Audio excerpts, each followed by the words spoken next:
Hi everyone, hope you're doing well. Today we are going to be back testing and another famous indicator based strategy using a DMI indicator.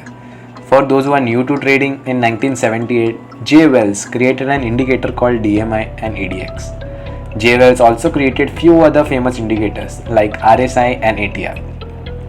ADX, short for Average Directional Index, is used to determine when the price is trending strongly.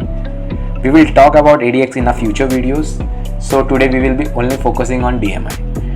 DMI, short for Directional Movement Index, is useful for trend trading strategies because it differentiates between strong and weak trends, allowing the trader to enter only the one with a real momentum.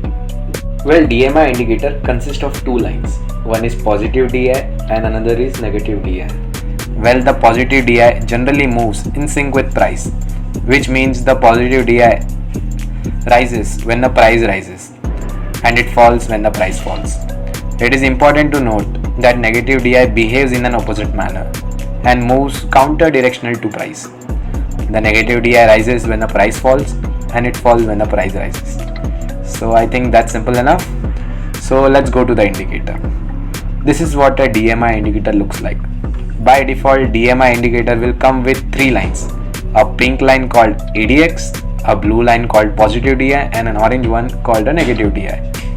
I like to make positive DI as green and negative DI as red.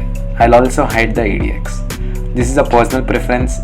It becomes very easy what each line indicates. Well, as always, there are a lot of strategies based on any indicator.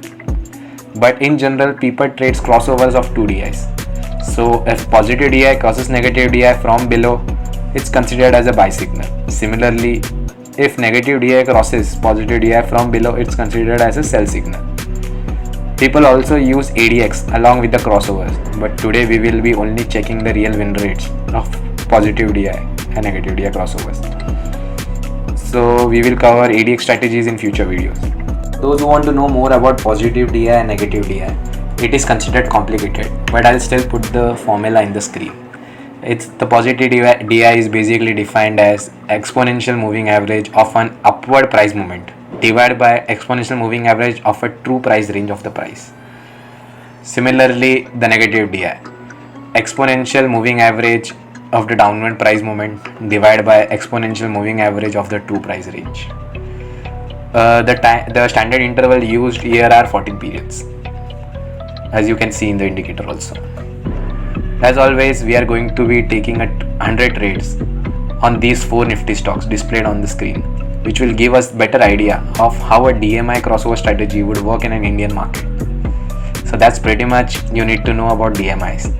So hi everyone, this is Pranit from Trader Insights. So let's start the video.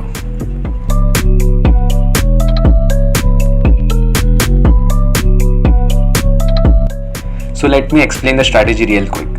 As always, we will be using 200 days EMA. I highly recommend everyone to use a 200 EMA along with the strategy. It really helps to filter out lots of fake signals. It is used by a lot of professional traders also. So as always, you can only long when the price is above the 200 EMA. You can only short when the price is below the 200 EMA. Let's find an example. So what you are looking for is when the price is above the 200 EMA, you are only looking for a long opportunity. So you are looking for a positive DI crosses the negative DI from below. So let's go to this.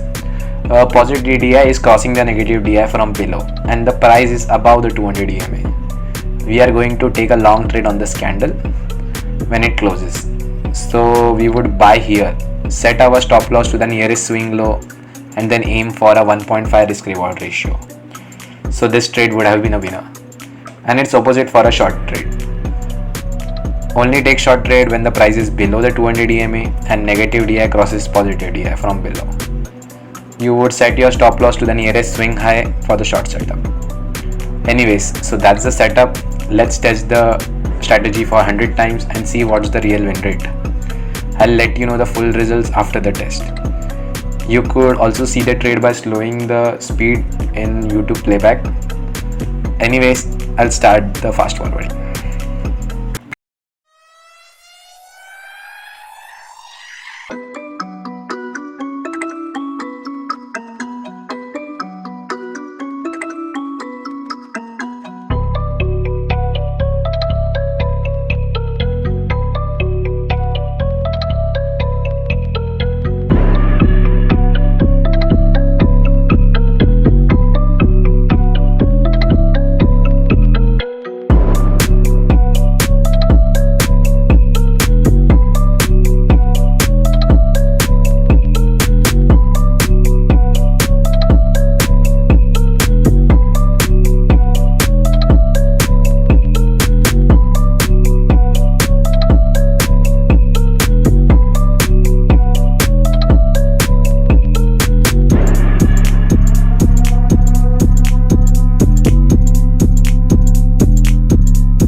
the tests are over.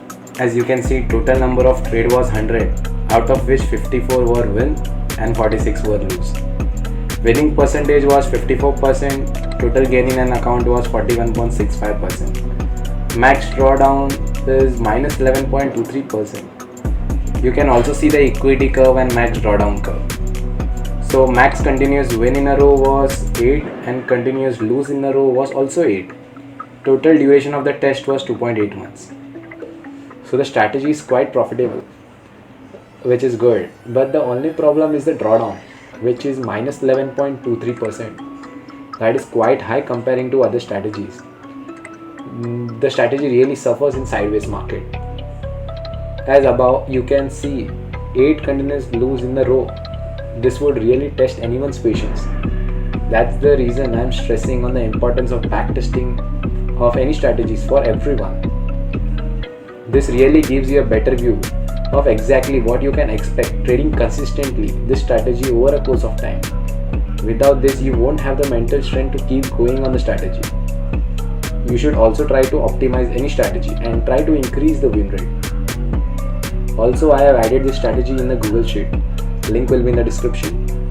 And this take the second position after EMA Crossover Strategy. You can check this sheet yourself and review or rewatch any specific strategy you like. So if you like the video, please support us by subscribing the channel and hitting the bell notification. And also like the video and share the video. Please comment your feedback and trading strategies that you would like me to cover in the future videos. All the social media links will be in the description. Please follow us and show your support. More awesome contents are on the way. So see you next time.